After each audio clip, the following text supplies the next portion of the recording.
Oi gente, tudo bem? Hoje a aula é sobre população, mas mais especificamente sobre os aspectos demográficos da população. Demos, de demográficos, demos em grego significa povo. E gráfico, de grafia, vem grafia, escrita. Então a demografia é a ciência que vai estudar as dinâmicas das populações. Vocês estão vendo que o Thanos está aí na capa, daqui a pouco eu explico por quê, o Thanos dos Vingadores. Primeiro, por que a gente estuda isso? A gente vai ver isso hoje para poder entender a demografia como um aspecto importante da vida em sociedade e refletir a importância que a estatística tem para o entendimento e análise da sociedade. Então, o filme Vingadores ele é interessante para a gente refletir os aspectos demográficos da população porque ele vem com uma premissa relacionada a isso.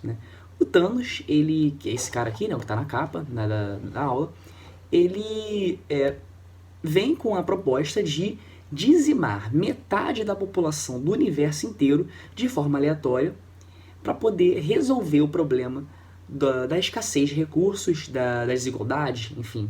Então ele vê que o universo vem sofrendo com fome, miséria, poluição, e ele acredita que matando metade da população do universo a gente conseguiria ter uma maior harmonia, vamos dizer assim, dos recursos. Então ele reúne as joias do infinito naquela manopla dele, porque com o estalo de Deus ele iria fazer isso. E os Vingadores estão lutando contra ele porque isso seria um massacre. Então tem uma fala dele que é muito interessante. Ele diz: vocês costumavam dormir com fome, lutando por restos. Seu planeta, a Terra, estava à beira do colapso. Eu parei tudo isso. Sabe o que acontece agora? As crianças aproveitam céus claros de barriga cheia. É um paraíso. Ou seja, está falando aqui da fome, da poluição. E ele parou tudo isso. Agora as crianças já brincam com céus claros, sem poluição, de barriga cheia. É um paraíso. Então, para ele, o universo, com metade da população, se tornou um universo mais harmônico, mais um paraíso, melhor para se viver. Então essa é a ideia do Thanos. Isso tem tudo a ver com a aula de hoje. A gente vai começar falando sobre as teorias demográficas que pensam a relação entre os problemas socioambientais com a questão da demografia da população. Então, o principal teórico que desenvolveu a principal teoria relacionada a isso é o Thomas Malthus. O Thomas Malthus ele viveu no século XVIII e XIX na Inglaterra, no contexto de Revolução Industrial. E nessa época, o contexto que ele viveu, tinha-se um forte êxodo rural, ou seja, pessoas saindo do campo em direção à cidade, e também uma redução na taxa de mortalidade e um aumento na taxa de natalidade. Mortalidade vem de morte, ou seja, uma redução nas mortes. E natalidade vem de Natal. Natal, nascimento de Jesus Cristo. Então, natalidade tem a ver com nascimento de pessoas. Menos pessoas morriam, mais pessoas nasciam. E isso levou a um alto crescimento demográfico. Ou seja, a um alto crescimento da quantidade de pessoas que viviam lá, a quantidade de seres humanos. Então, menos gente morria, mais gente nascia. Então, a diferença era que a população aumentava nisso. E com isso, com a Revolução Industrial, as cidades cresceram. E as cidades eram espaços que tinham infraestrutura para as pessoas viverem e reproduzirem o seu cotidiano. Uma infraestrutura que era mais avançada, vamos dizer assim, naquele contexto, do que do campo. Então a cidade ela oferecia mais oportunidades de trabalho do que o campo naquela época, e isso tudo criou as condições para uma sociedade que tinha um alto crescimento demográfico. E o Malthus ele encarou isso de uma forma um pouco, vamos dizer assim, compatível com o pensamento da época, mas incompatível com o pensamento de hoje. Com a população saindo do campo e indo em direção à cidade, menos pessoas no campo, a produtividade no campo, de certa forma, diminui. Claro que com maior tecnologia no campo, essa produtividade ela é recompensada. Mas na época, esse grande êxodo rural dava a impressão de que realmente as pessoas estão saindo do campo, vão para a cidade, e na cidade nada se produz de alimentação, quem é que vai produzir o alimento, né? Então, o crescimento da produção de alimentos, ele não era tão extenso como era o crescimento da população. Ele dizia que o crescimento da produção de alimentos crescia em progressão aritmética, né, ou seja, em PA, e o crescimento da população era em PG, né, progressão geométrica. Ou seja, a população crescia muito mais rápido do que a produção de alimentos. Era desproporcional. Vocês viram PA e PG com matemática, né, então eu acredito que vocês tenham visto, né? Então vocês devem ter entendido isso. Com isso, né, com essa população crescendo muito mais do que os alimentos, a oferta de alimentos para a população seria menor, né? Então isso levaria a um colapso do mundo. Então a teoria malthusiana, ela diz, malthusiana vem de Malthus, né? O nome da pessoa que fez. A teoria malthusiana, ela diz que justamente o crescimento da população levaria o mundo a um aumento da miséria, a um aumento de doenças, de guerras e principalmente da fome. Então, o crescimento da população desordenado, seguido por um crescimento devagar da produção de alimentos, levaria a um caos do mundo. Essa é a ideia da teoria do Malthus. Então, o Malthus ele acreditava que a forma de resolver isso seria através do controle do crescimento da população, né? E isso viria através da abstinência sexual, ou seja, as pessoas não realizarem relações sexuais com outras pessoas para não procriar, adiamento de casamentos também, então a pessoa casar tardiamente, na ideia de que a pessoa só teria a primeira relação sexual depois do casamento, então ela casaria depois, e aí consequentemente teria a primeira relação depois, teria a chance de ter menos filhos, e também a comprovação da capacidade de sustentar os filhos em termos econômicos. Então você teria que comprovar que você é capaz de ter um filho, né? Só que isso tudo se traduz, na prática, num controle sobre a população mais pobre. Por quê? Os países em que o aumento da população, né, o crescimento populacional é maior, são os países mais pobres, né? E isso acaba sendo um problema, porque a gente vai ver nos próximos exemplos também, como, na verdade, Malthus não estava certo, né? Isso aqui, na verdade, não é uma realidade, né? Como eu até falei sobre isso antes, né? O crescimento de alimentos ele não é assim em PA, né? As tecnologias do campo, né, de melhoramento do campo, permitem que a produtividade ela seja realmente muito grande. E a gente produz muito mais alimentos do que o necessário. Mas ainda assim existe a miséria e a fome, né? E as doenças e a guerra, como ele diz. Então a gente já começa a ver que o problema não é na produção de alimentos. O problema está em outro lugar. O problema está na distribuição dos alimentos. Então isso foi o que Malthus acabou, pelo contexto que ele viveu, né, ignorando. Então a teoria malthusiana é uma teoria que hoje já se tem, né, como uma teoria que não se aplica à realidade. É uma teoria errada, vamos dizer assim. Que pode ter feito sentido em algum momento da história, no momento que ele viveu, talvez, mas não faz sentido já há décadas, vamos dizer assim, há séculos, né? É uma teoria que não faz sentido. Até porque, né, no século XX, a expectativa de vida da população ela cresceu bastante, né? Aqui, ó, na época de Malthus, repara como a reta é, né? Na época de Malthus e como a reta é no século XX. A expectativa de vida do século XX aumenta muito, né? Por quê? Por causa do controle de doenças, principalmente com vacinas. Então, tomar a vacina da Covid é para tomar a vacina. O controle de doenças com vacinas e com antibióticos, né? O surgimento do antibiótico é muito importante nesse contexto.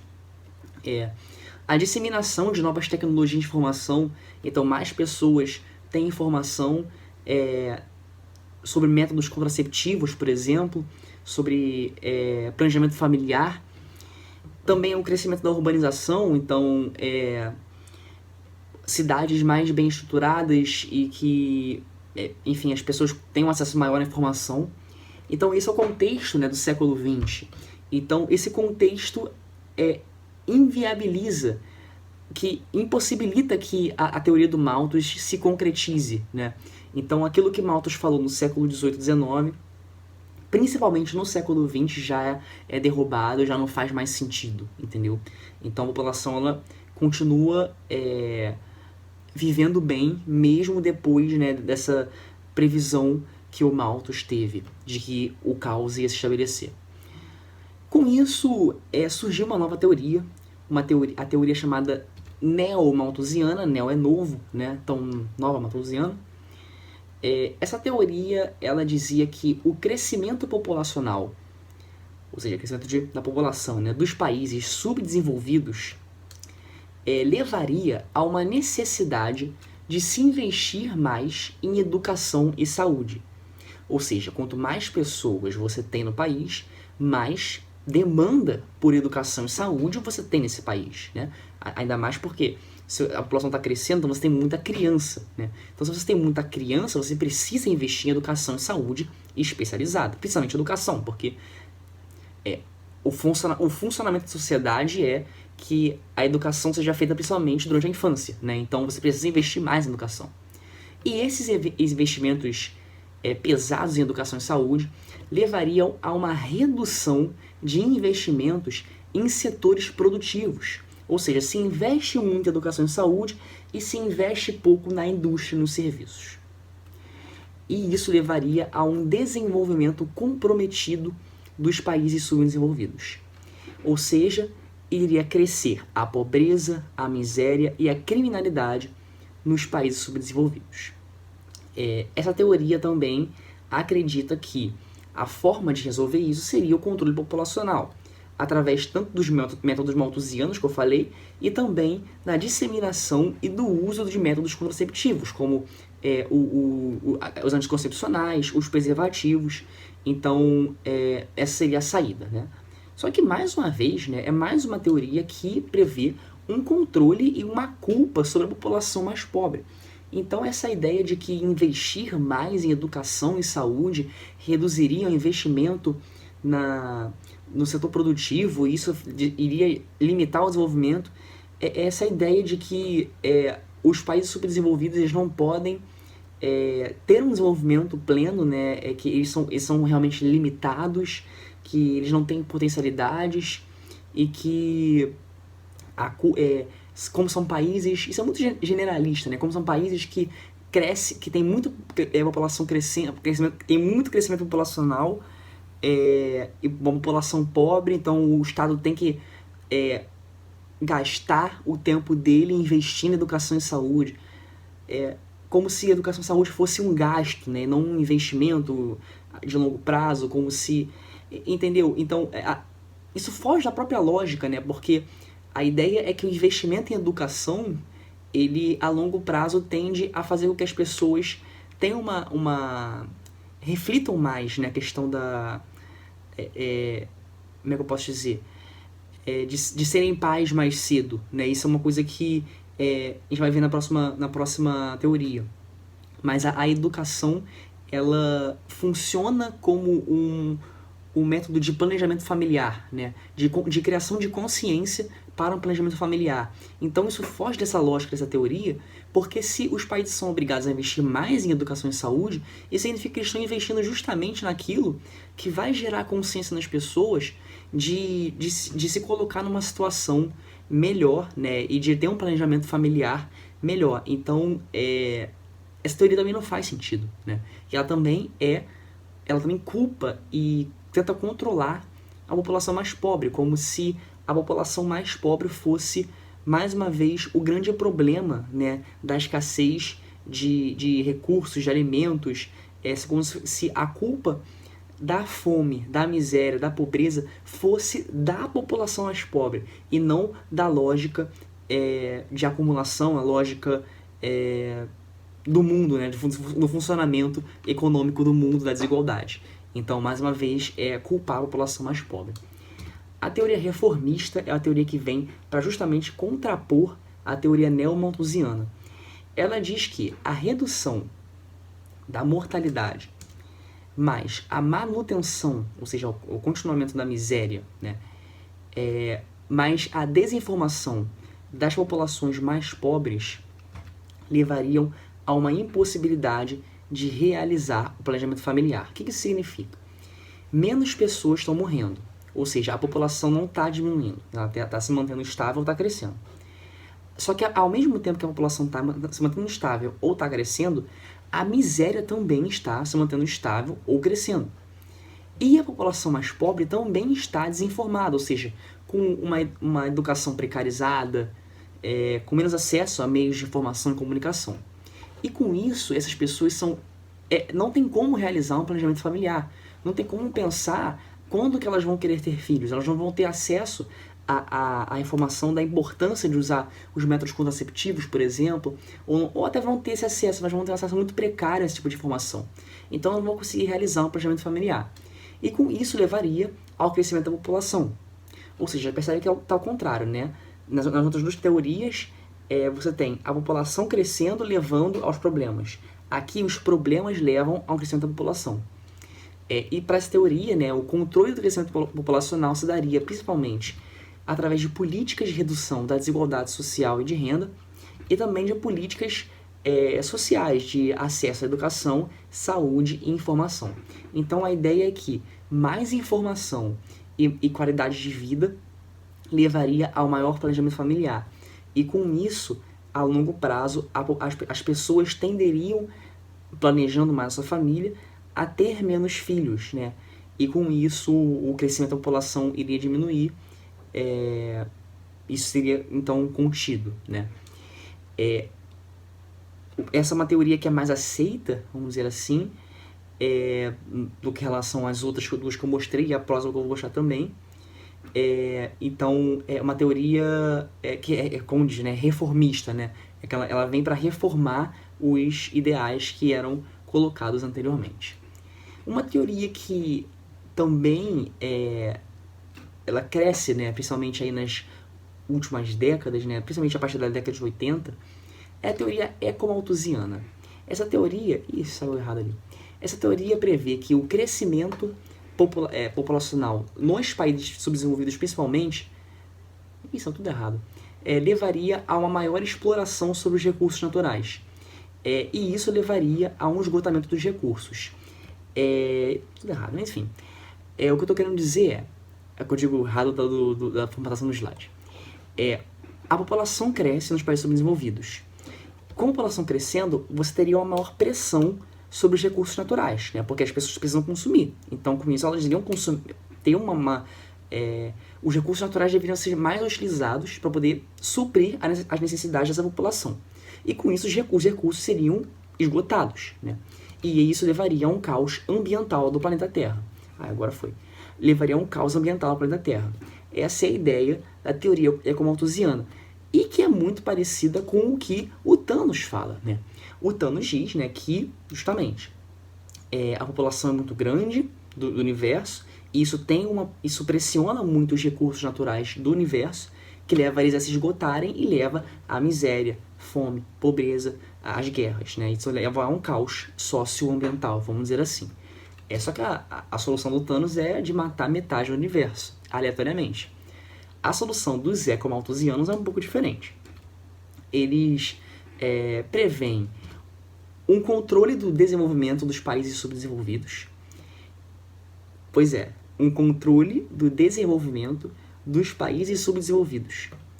E uma mudança na lógica desenvolvimentista, ou seja, um desenvolvimento sustentável.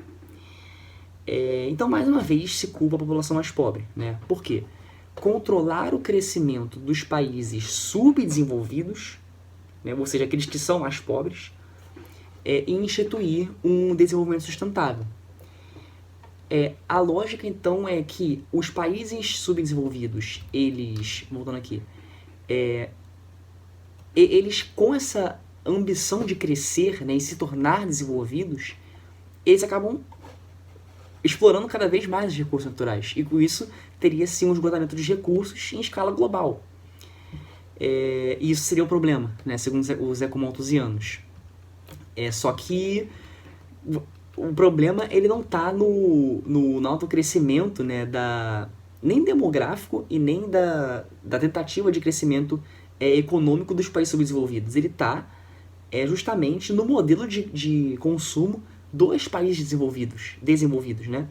Por quê? Porque os países desenvolvidos, eles consomem muito além, né, do que os países subdesenvolvidos, mesmo os subdesenvolvidos com população maior.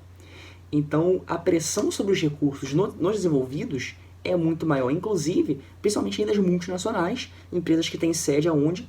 Nos países desenvolvidos, né? Então, é muito mais sobre o modelo de consumo, a desigualdade de renda e a forma como cada país consome, do que uma coisa mais generalista de que os países mais pobres, eles têm uma população maior e eles querem crescer. Logo, esse crescimento tem que ser combatido, a gente tem que combater esse crescimento, porque esse crescimento vai levar a cada vez mais eles usarem os recursos, já que tem muita gente que quer crescer, vai usar muito recurso, né? Essa é a lógica deles. E isso é limitar. Por que uns países no passado puderam ter um crescimento econômico e esses países agora não podem ter, né? E aí até uma questão também de dominação, né? Desses países desenvolvidos, eles querem continuar dominando, querem continuar controlando o jogo, né, socioeconômico do mundo, sociopolítico econômico do mundo. Então essa teoria é mais uma forma, né, de usar o meio ambiente como prerrogativa para o preconceito ou então para a dominação de outros seres humanos. Isso não é sustentável, né? Isso não é verde, a gente não pode pensar numa sustentabilidade que ignora os seres humanos, né? Os seres humanos fazem parte da natureza, os seres humanos são natureza. Então pensar numa sustentabilidade que ignora isso é pensar num modelo, eu não queria usar essa palavra, mas um modelo fascista, né, de olhar para a realidade. Então, um resumo. A teoria malthusiana é uma teoria que prevê que o crescimento da população gera fome e caos no mundo. A teoria neomalthusiana é uma teoria que diz que o crescimento da população gera o subdesenvolvimento. A reformista vem ao contrário, diz que o subdesenvolvimento gera o crescimento da população. E a ecomalthusiana diz que o crescimento da população esgota os recursos. Então são 4 teorias que são as principais teorias demográficas que existiram na história da humanidade. Hoje, como eu falei, essa aqui é a mais aceita, né? Mas ela ainda é um pouco problemática, porque ela vê o crescimento da população como um problema também, né? Porque ela pensa como resolver a questão do crescimento da população. Só que o crescimento da população em si não é o problema. O problema, como eu falei, ele está na questão da distribuição de renda, na questão da distribuição dos recursos. Então, tudo bem, o subdesenvolvimento ele gera o crescimento populacional, isso pode ser um problema, talvez, na escala daquele país, mas na escala do mundo, na escala dos recursos, esses países subdesenvolvidos que estão tendo um crescimento populacional, eles também têm o direito, né, de poder consumir, né? E aí, como é que fica? Né? Então, beleza, a reformista diz que esses países, essas populações subdesenvolvidas, você tem que fazer políticas sociais para aumentar a condição de renda das pessoas e fazer com que isso vai ter um resultado, que vai ser com que a população diminua. Mas o problema não é exatamente na população alta, né? Isso que eu estou querendo dizer. O problema não é na população alta, naquela escala do país. O problema é muito maior. O problema é a questão da distribuição de renda e como falei, da distribuição de recursos, né? Como a gente consome os recursos no geral. Então, sim, a teoria reformista ela é interessante, mas a gente também tem que pensar sobre essa questão, né, de colocar o crescimento da população como algo a ser solucionado, né? O crescimento da população, ele traz, sim, problemas. A gente vai ver isso agora, né? Ele traz problemas, sim. Só que ele não é, talvez, o grande problema da humanidade. É isso que eu estou querendo reafirmar aqui, né? O grande problema não é a população estar crescendo, meu Deus. Não. O problema é a lógica que a população hoje tem de consumir os recursos naturais, consumir tudo no geral, né? Então, a população ela pode crescer, mas a gente precisa pensar numa forma de fazer com que o uso dos recursos naturais seja mais sustentável, né? E aí esse crescimento da população de preferência, né, repetitivo falar isso, mas de preferência com uma igualdade, né, e aí eu concordo com a teoria reformista, de prover, né, as políticas que consigam diminuir a desigualdade. Então, fazer com que a população, cada população cresça, ela cresça num cenário, num contexto de maior igualdade e de menor supressão dos recursos. Então, questões demográficas atuais que estão relacionadas a essas teorias, né? Sobre a fome. Então, voltando a essa discussão, o problema da fome está relacionado a uma incapacidade de produzir os alimentos para todo mundo ou a uma má distribuição de alimentos pelo mundo? Ela está relacionada a uma má distribuição de alimentos pelo mundo. Então, hoje já se produz muito alimento, muito mais do que o tamanho da população. Só que algumas pessoas comem, outras não comem, e esse é o problema, né? Então, o crescimento da população não gera fome. A fome é gerada por outros motivos socioeconômicos que não estão relacionados ao crescimento da população, né? Uma outra questão também sobre a escassez dos recursos naturais. Então, os recursos naturais estão ficando mais escassos porque a população mundial está crescendo desproporcionalmente à disponibilidade dos recursos, ou porque a lógica de consumo das elites e dos países desenvolvidos é insustentável? Bom, a gente pode até dizer que realmente, quando você cresce a população do mundo, mais pessoas vão consumir mais. Então, e os recursos eles demoram séculos, né, para se regenerarem no mundo.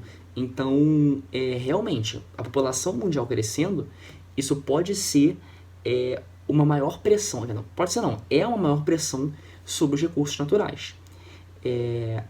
Só que a população mundial, como eu falei, ela pode crescer mais e de forma sustentável conseguir viver no planeta Terra. Como? Mudando a lógica de consumo das sociedades e aí, principalmente, a lógica de consumo das elites dos países desenvolvidos, que consomem muito mais do que o necessário. Então, o crescimento da população, ele é um problema? Sim, ele pode ser um problema. Por quê? Mas por que ele é um problema? Porque a lógica de consumo, ela prevê uma grande supressão dos recursos naturais. Então, é isso que eu estou querendo passar para vocês, é o cuidado com o discurso. Que as 4 teorias, elas não têm tanto esse cuidado com o discurso. A teoria reformista até um pouco mais, mas ainda assim, a teoria reformista ainda assim, né, ela pensa, você tem o subdesenvolvimento, e o subdesenvolvimento acaba ocasionando num crescimento da população. E aí você tem que fazer medidas para para poder diminuir, né, o subdesenvolvimento, para poder conter o crescimento da população. Só que o objetivo não tem que ser para poder conter o crescimento da população. O objetivo tem que ser resolver a questão do subdesenvolvimento, para você resolver a questão, né, da má distribuição de renda, da desigualdade social. E a partir daí a gente também pensar, mas ao mesmo tempo, né, pensar em formas de equilibrar a lógica do consumo, né? Então, o objetivo não tem que ser diminuir a população, em sim fazer com que a população que está aqui e que vai estar, né, que vai nascer, viva sobre uma lógica que permita que eles consumam, mas que o consumo seja consciente. Essa tem que ser a ideia, né? Então a teoria reformista é legal, interessante, mas ela também pode ser problematizada. E uma tendência do mundo, na verdade, é da população envelhecer, né? Então a gente vê aqui que a taxa de nascimento, né, o birth rate, né, então a taxa de nascimento de pessoas no mundo vem decaindo e a taxa de mortes também vem decaindo.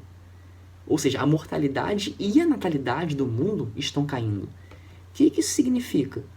Que menos pessoas estão nascendo, ou seja, você tem menos crianças e as pessoas estão morrendo menos. A expectativa de vida está aumentando. Ou seja, a tendência é a gente ter mais idosos no mundo. Aqui tem as pirâmides etárias do Brasil, em 1980 e aqui em 2000. Aqui em rosa é a população feminina, em azul a população masculina.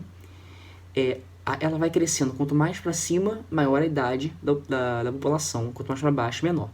Então vem aqui, ó, em 1980, né, na década de 80, a população do Brasil era de 120 milhões de pessoas e principalmente, ó, a base da pirâmide era mais gorda, né?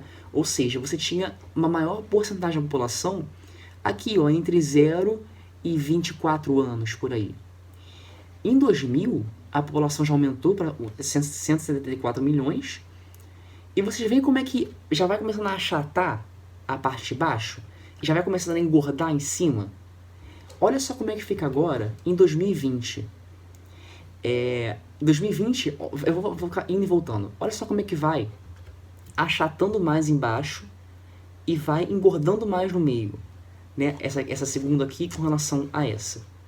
Agora olha isso aqui é a projeção para 2050, a projeção para 228 milhões de pessoas e é principalmente, ó, mais gordo em cima, aqui na população entre 50 e 69 anos.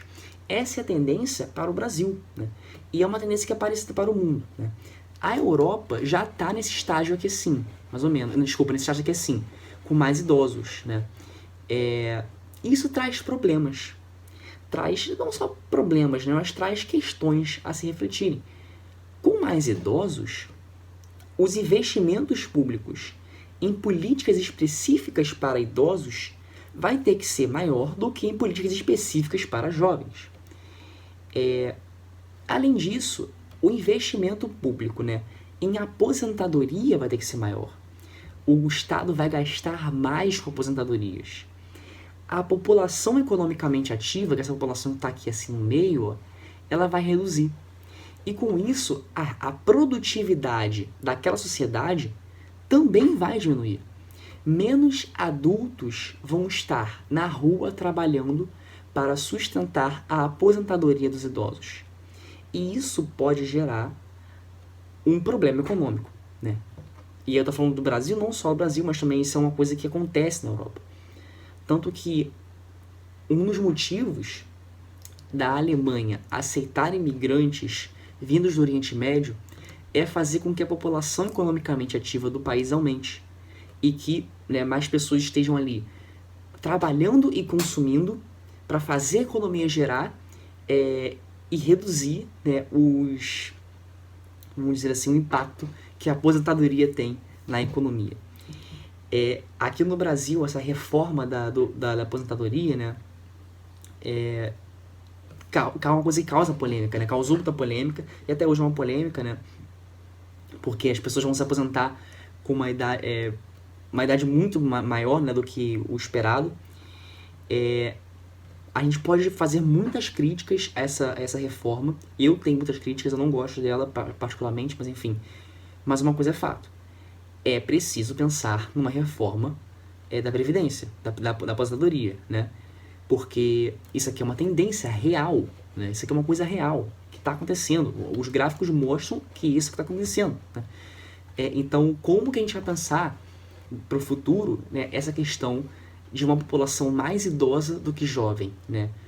Como que as nossas cidades vão estar estruturadas nesse sentido? Isso tem que ser pensado. Como que a nossa economia vai estar estruturada nesse sentido? Você tem que pensar nisso já, entendeu? Tem que se preparar para o futuro. Então tem que se pensar em reformas nesse sentido por causa do futuro, porque isso pode ser um problema para o futuro. A taxa de mortalidade, de natalidade estão diminuindo, né? A expectativa de vida aumenta, relacionado aí aos avanços científicos, né, da saúde, enfim. E isso tem um impacto, né? As pessoas, e com isso também a informação das pessoas aumenta, né? Então as pessoas querem ter cada vez menos filhos. A mulher mais inserida no mercado de trabalho, ela também quer focar mais na carreira e ter menos filhos. Isso também é uma realidade. E isso ocasiona isso aqui, né? Uma população jovem menor. E isso tem consequências, né? Isso não é necessariamente um problema, né? Mas tem consequências, que são essas que eu estou falando aqui. A questão da previdência, da redução da população economicamente ativa, então isso tem que ser planejado. Por falar em planejamento e por falar em gráficos, um outro tema que eu queria falar sobre aqui também, né, sobre estatística. Então, esse mapa, né, ele é uma estatística de expectativa de vida em 2019. Aqui vocês veem que o Brasil ele tem uma expectativa em 2019 de mais ou menos aí entre 75 e 80 anos. Né? Aí vocês veem que os países desenvolvidos no geral, aqui Europa, aqui na América do Norte também, são países que têm uma expectativa de vida maior, enquanto os países africanos uma expectativa de vida menor. Né? Então, isso é uma estatística, né? É um dado que mostra pra gente por que é problemático culpar a população pobre das questões socioambientais, né? É uma população que ela já carece muito de, não só aqui na África, mas também na Ásia, né? Ela já carece de muitas questões socioambientais, né? Já é uma população, no geral, claro que estou generalizando, né? Mais vulnerável. E a lógica de consumo desses países desenvolvidos, ela é desproporcional, né, à lógica de consumo desses países subdesenvolvidos. Então, é muito mais sobre isso, né? Sobre como os países estão, as pessoas, né? As classes sociais consomem e o impacto que isso tem do que realmente o crescimento da população, né? Então, o crescimento da população, ele traz consequências, eu falei sobre isso. É claro que você ter mais pessoas nascendo em lugares de maior vulnerabilidade, isso sim se torna um problema. E aí você tem meios de resolver isso, né? E aí tem a teoria reformista, né? Você oferecendo educação, oferecendo saúde, informação e políticas de diminuição da desigualdade social. Aí você resolve esse problema. Mas o problema em si não é o fato das pessoas estarem nascendo, ter um crescimento populacional maior. E sim, o problema é justamente a desigualdade, a lógica de consumo, que coloca as populações dos países subdesenvolvidos numa situação de maior vulnerabilidade ainda. Então, a estatística, né, os dados, os mapas, eles são muito importantes porque eles dizem muita coisa pra gente. Né? Essa é uma outra estatística, né, também, que eu queria mostrar. Como a população mundial vem crescendo e qual é a expectativa de crescer. Então aqui, isso aqui é um gráfico, né? A gente vê que o primeiro bilhão de pessoas no mundo foi em 1802, aqui, né? E depois, em 1928, você tem o segundo bilhão, né? Olha só o tempo que levou do primeiro bilhão para o segundo bilhão. Vocês veem que a distância, ó, do 1 para o 2 é grande e a distância do 9 para o 10 é pequena. Isso aqui mostra como que a população ela cresceu muito, muito rápido. E isso está justamente na época aqui, ó, em que você tem um maior desenvolvimento tecnológico. Aqui, ó, principalmente, aqui tem um boom, né, de pessoas. Aí aqui, ó, você vê como é que a distância começa a encurtar cada vez mais. É quando a gente tem um boom da tecnologia, o boom como é que eu posso dizer? Da ciência, né? De fazer com que as pessoas consigam viver mais tempo, né? Então, com isso, a população aumenta, né? E a projeção é em chegar a 8 bilhões em 2023. Não sei se a pandemia da Covid-19 impactou tanto nesse sentido, né? A gente vai saber disso daqui a um tempo. 9 bilhões em 2037 e 10 bilhões em 2056. E a tendência é estabilizar aqui e depois esse número cair, né? Essa curva cair. Então isso aqui diz muita coisa pra gente, né? Isso aqui diz, a gente pode olhar para essas datas e pensar o que acontecia no mundo nessa época. Por que aqui de 2000, ó, aqui tá aqui, mais ou menos 2000, né? Olha como é que 2000 em diante cresce, a tendência é crescer muito rápido, né? Então é porque a população, a ciência avança, né? E as pessoas morrem menos, no geral, no mundo. Então a população mundial ela tende a ficar maior nesse sentido. Mas ao mesmo tempo, quando chega num patamar em que você tem mais idosos do que jovens, a população mundial ela tende a diminuir, né? Essa é a tendência para o mundo. Então, as estatísticas elas são muito importantes, elas dizem muita coisa pra gente. E é por isso que, assim, eu queria falar sobre estatística, né? Porque a gente pode usar a estatística é muito importante quando a gente vai falar de população. Ela é muito importante porque a gente precisa ter boas estatísticas para poder entender bem a população e, a partir daí, pensar no futuro, né? Por que eu estou falando disso? Eu vou mostrar alguns exemplos para poder finalizar a aula de hoje. Esses exemplos aí são da pandemia. Isso aqui é do site do governo, do Ministério da Saúde, que eu peguei dia 20 do 9, hoje, eu estou gravando hoje, peguei hoje esse dado.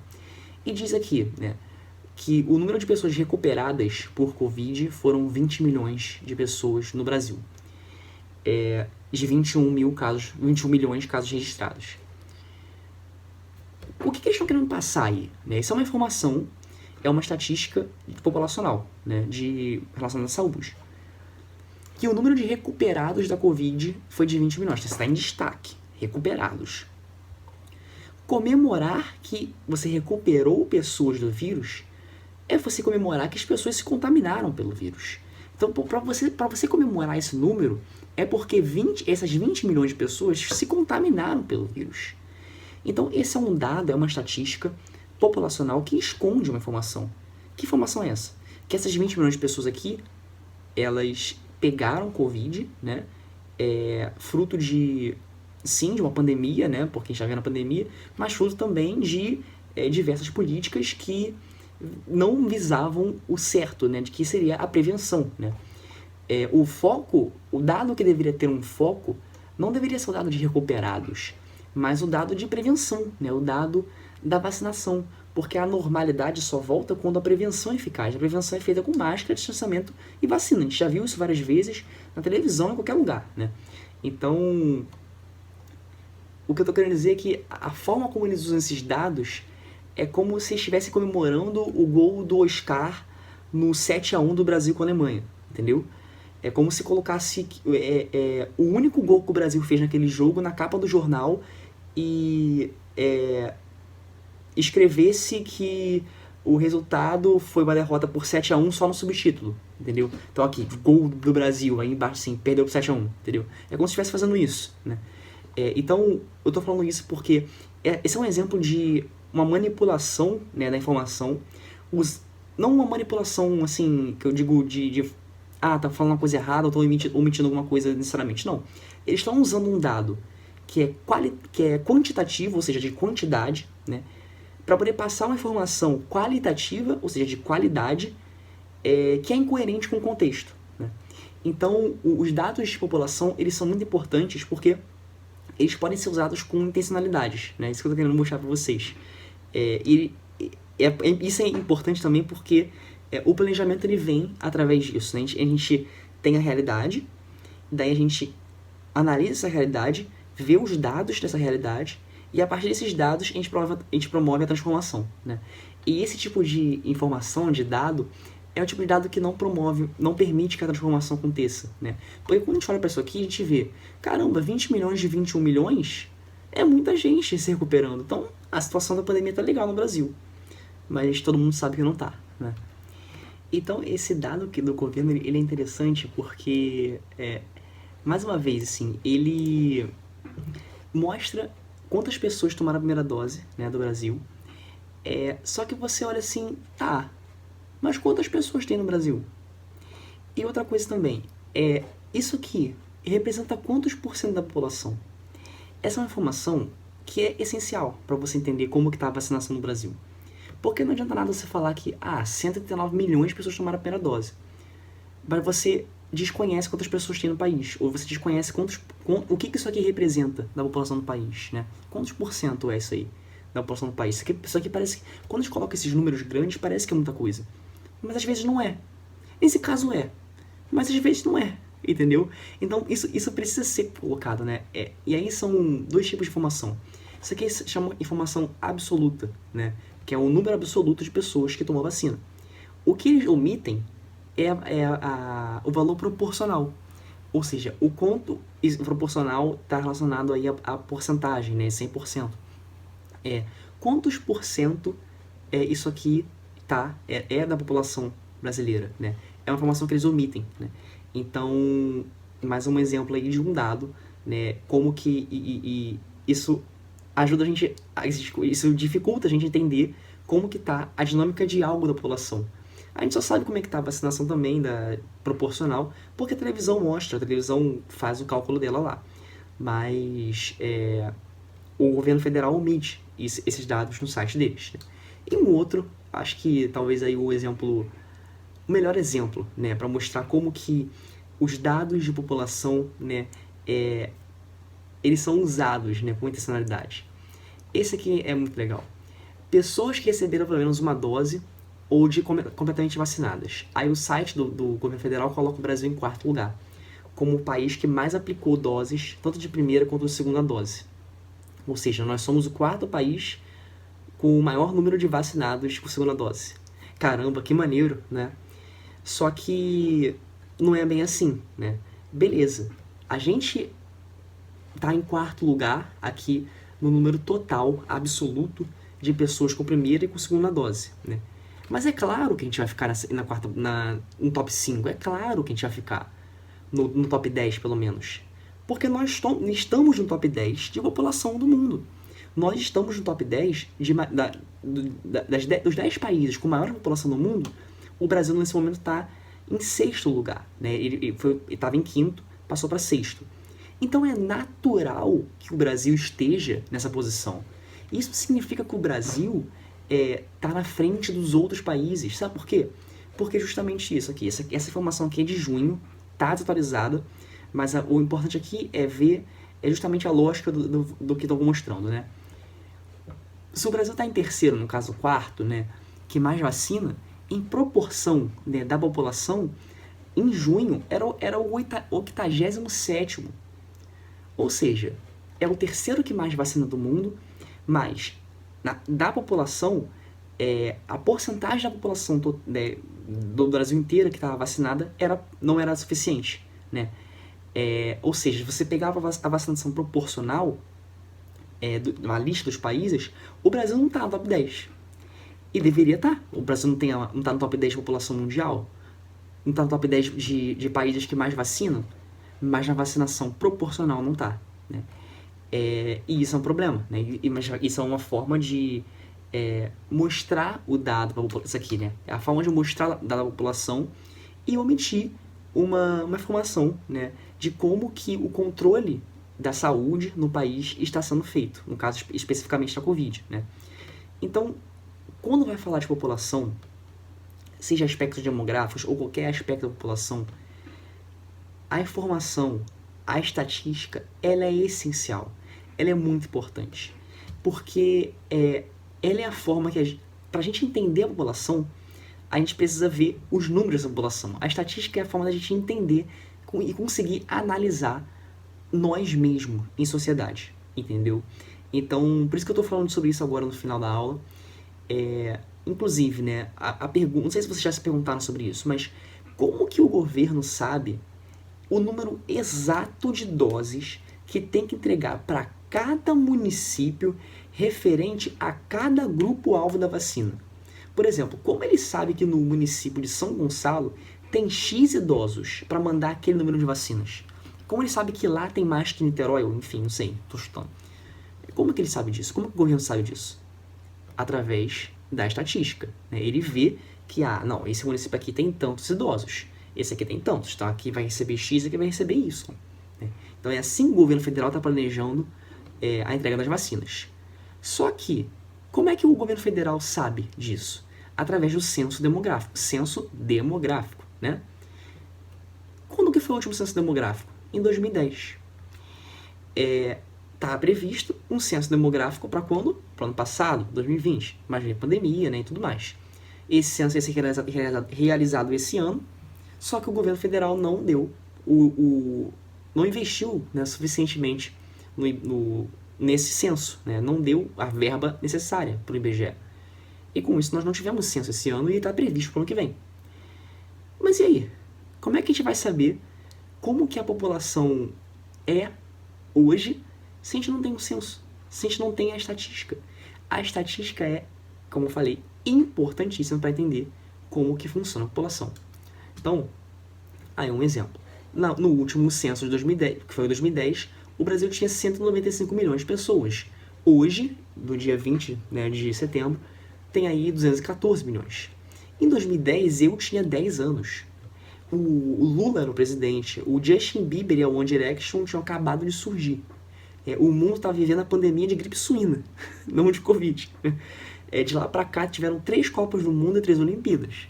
Muita coisa mudou. Né? Muita coisa na realidade das pessoas mudou. Do mundo, do Brasil, do Rio de Janeiro, de São Gonçalo, de Niterói, de Itaboraí, tudo mudou.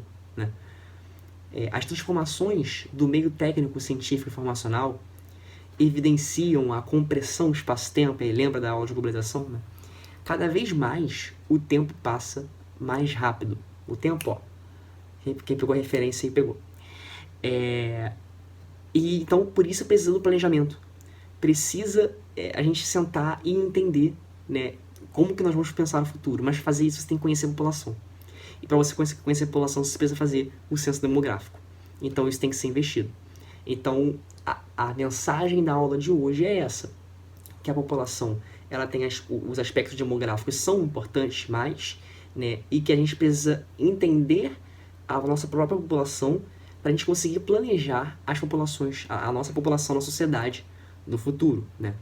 E os dados, a estatística, elas são importantes nesse sentido, né? Porque elas podem ser bem trabalhadas ou mal trabalhadas de propósito. E isso vai passar uma informação específica, boa ou ruim, para a população sobre o que está acontecendo com nós mesmos. Né? E aí cabe a nós interpretarmos se aquilo que está sendo colocado para a gente realmente faz sentido ou se não faz sentido. Como mostrei naqueles casos da vacinação de Covid, aquilo foi um exemplo, né? A vacinação de Covid. A informação nesse caso está sendo mal divulgada pra gente pelo governo federal. E isso é um problema, né? Como é que a gente vai saber como que o que está acontecendo com a gente nesse momento tá? Qual é a dimensão disso?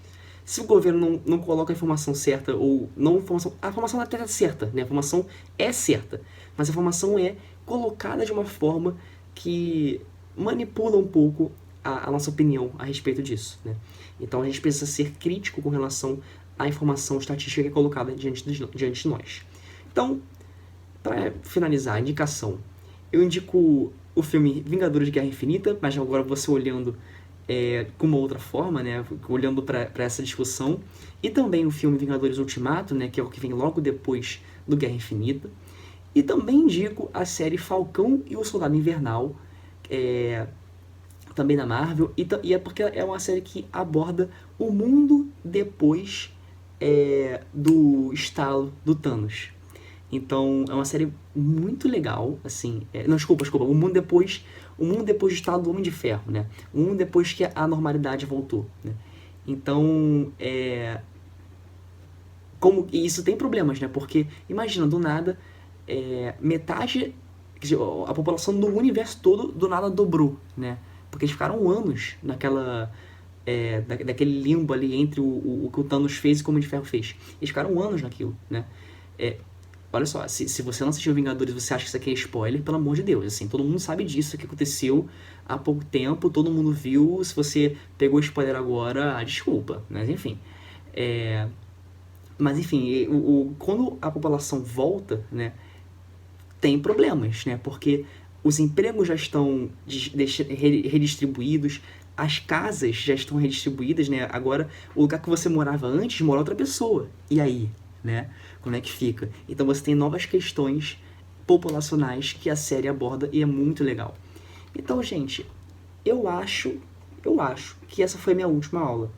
Eu ainda vou confirmar isso nas próximas semanas, mas se foi minha última aula, eu queria dizer que eu gostei muito de gravar essas aulas para vocês, de interagir com vocês. Eu espero que vocês realmente tenham entendido tudo que eu quis passar para vocês, não só nessa aula, mas em todas. Me procurem para poder tirar dúvidas sobre essa e sobre as aulas antigas, né? Qualquer dúvida mesmo com relação à geografia, vocês podem me procurar, eu estou à disposição para falar com vocês. Continuem bem e com saúde, tá? Se vacinem, quem não se vacinou ainda, tomem a segunda dose, é muito importante. E critiquem, né, o que é colocado para vocês, olhem com um olhar reflexivo para as estatísticas, para tudo que é colocado para vocês, e enfim, a gente precisa ter essa reflexão, né, sobre a realidade atual pra gente também conseguir refletir qual é a realidade melhor para o futuro, né? Então acho que essa é a mensagem geral aí das aulas, né? Espero que vocês tenham gostado no geral, né? Então é isso, gente. Beijos, fiquem bem. Tchau, tchau.